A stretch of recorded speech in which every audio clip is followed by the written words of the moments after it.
আজকে রান্নাবান্নার ভিডিও নিয়ে চলে এসেছি। দেখো এখানে বেগুন পোড়া করতে দিয়েছি। তো এখানে দেখো শুকনো লঙ্কা পুড়িয়ে নিয়েছি, পেঁয়াজ কুচিয়ে নিয়েছি, রসুনও ওখানে পুড়িয়ে নিয়েছি, টমেটোও পুড়িয়ে নিয়েছি। আর দেখো পাশে টমেটোটা খোসা ছাড়িয়ে ভালো করে পেস্ট করে নিয়েছি টমেটো পোড়া। তো এখানে দেখো সব কটা দিয়ে মাখবো। আর আমি চলে এসেছি সুজিস ব্লগস থেকে তোমাদের সাথে রোজের রান্নাবান্না শেয়ার করার জন্য। আর ভিডিওটা ভালো লাগলে অবশ্যই লাইক কমেন্ট শেয়ার করে দিও, পেজটাকে ফলো করে দিও। আর ইউটিউব চ্যানেল থেকে দেখলে অবশ্যই সাবস্ক্রাইব করে দিও। আর যারা প্রোফাইল থেকে দেখবে তারা প্রোফাইলটাকে ফলো করে দিও। তো আমার মতো বেগুন পোড়া কে কে খেতে ভালোবাসো অবশ্যই জানিও। আর দেখো এগুলো সব একসাথে নুন দিয়ে ভালো করে মেখে নিচ্ছি। এখানে ধনে পাতা কুচিয়ে নিয়েছিলাম, পেঁয়াজ কুচিয়ে নিয়েছিলাম, রসুন পুড়িয়ে নিয়েছি, সব কিছু মেখে একসাথে। আর টমেটোটা পুড়িয়ে নিলে কিন্তু দারুণ লাগে, স্বাদ ভীষণ ভালো হয় বেগুন পোড়া খেতে। লাস্টে সর্ষের তেল অ্যাড করে দিলাম। আর কে কোথা থেকে দেখছো অবশ্যই কমেন্ট করে জানিও, তাহলে আমি তোমাদের ধন্যবাদ দিতে পারবো। তো এইরকমভাবে বেগুন পোড়া কার কার বাড়িতে হয়। আর আজকের মেনু তোমাদের কি কি হয়েছে অবশ্যই কমেন্ট সেকশানে জানিও। এখানে দেখো মুড়ো নিয়ে নিয়েছিলাম, মুড়োগুলো ভেজে নিচ্ছি। করবো হচ্ছে মাছের মাথা দিয়ে বাঁধাকপি। তো এখানে দেখো ফোড়নে সাদা জিরে শুকনো লঙ্কা দিয়ে আলুগুলো ভেজে নিচ্ছি। তারপর এখানে রসুন দিয়ে দিয়েছি, আলু ভেজে নেওয়ার পর তারপরে পেঁয়াজ দিয়ে দিলাম, দিয়ে ভালো করে এখানে ভাজা করে নেব। এখানে টমেটো আর গ্রেট করে রাখা আদাও ছিল, এখানে দিয়ে দিলাম। সব ভালো করে কষিয়ে মশলাটাকে নিতে হবে। তারপর এখানে হলুদ গুঁড়ো, লঙ্কা গুঁড়ো পরপর এখানে অ্যাড করে দিচ্ছি।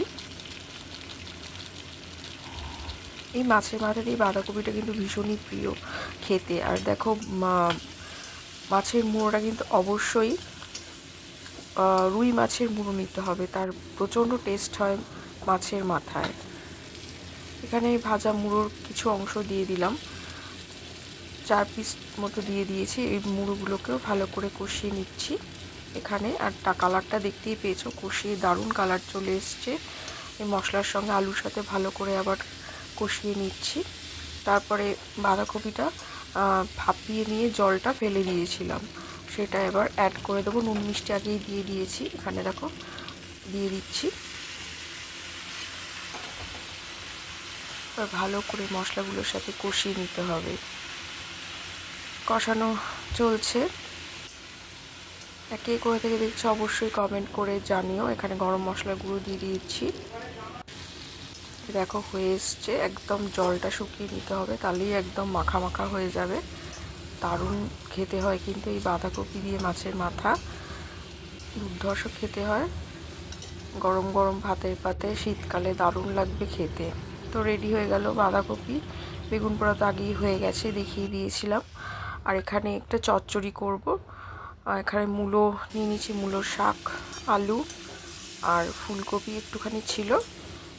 ফোড়ন দিয়েছিলাম শুকনো লঙ্কা আর 5 ফোড়ন সর্ষের তেলের মধ্যে, তার মধ্যে সব সবজিগুলো দিয়ে ভালো করে কষিয়ে নিয়েছি, নুন হলুদ মিষ্টি। আর লাস্টে এই শাক ভালো করে ধুয়ে বেছে নিয়ে শাকটা অ্যাড করে দিলাম। আস্তে আস্তে তৈরি হয়ে যাবে চচ্চড়ি। দেখো হয়েই এসছে, একদম জলটা শুকিয়ে নেব। এটাও কিন্তু দারুণ হয় খেতে। কে কে এরকম আমার মতো চচ্চড়ি খেতে ভালোবাসো অবশ্যই জানিও। এখানে দেখো ধনেপাতা অ্যাড করে দিলাম লাস্টে, একদম ভাজা ভাজা হবে চচ্চড়িটা। এটা দিয়েই মোটামুটি 1 থালা ভাত খাওয়া হয়ে যাবে। তো আজকে এই রান্না হয়েছিল। আর রাতে মাছের তরকারিটা করে রাখা ছিল, সেই জন্য খাওয়ার সময় গরম করে নিলেই হবে। আজকে এই দিয়েই হয়ে যাবে আমাদের দুবেলা। চলো টাটা বাই।